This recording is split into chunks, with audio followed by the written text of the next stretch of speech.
নারায়ণগঞ্জের সিদ্ধিরগঞ্জে জমি সংক্রান্ত বিরোধের জেরে বিএনপির দু গ্রুপের মধ্যে সংঘর্ষ হয়েছে। এতে একজন গুরুতর আহত হয়েছেন।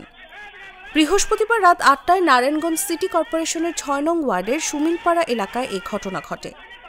স্থানীয় সূত্রে জানা গেছে, নারায়ণগঞ্জ জেলা বিএনপির সাবেক আইন বিষয়ক সম্পাদক শাহ আলম মানিক ও বিএনপি সমর্থক রুহুল আমিনের সহযোগীদের মধ্যে সংঘর্ষ হয়।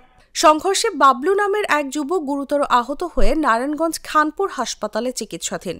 ঘটনার পর থেকে এলাকা জুড়ে থমথমে অবস্থা বিরাজ করছে। এ বিষয়ে বিএনপি সমর্থক রুহুল আমিন জাগো নিউজকে বলেন, শাহ আলম মানিক জমি সংক্রান্ত বিরোধের জেরে বাবলু নামের এক লোকের ওপর হামলা করেন। নিরীহ লোকটাকে আজ বিকেলে পিস্তল দিয়ে মারধর করে রক্তাক্ত করায় আমরা তার কাছে এ বিষয়ে জানতে গিয়েছিলাম।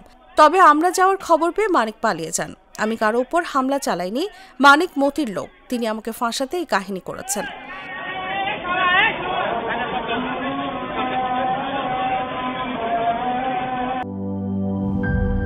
ডায়ালগ সুবাসিত টয়লেট ক্লিনার, যার পাওয়ার প্লাস ফর্মুলা টয়লেটের কোনায় কোনায় পৌঁছে ৯৯.৯৯% জীবাণু ধ্বংস করে।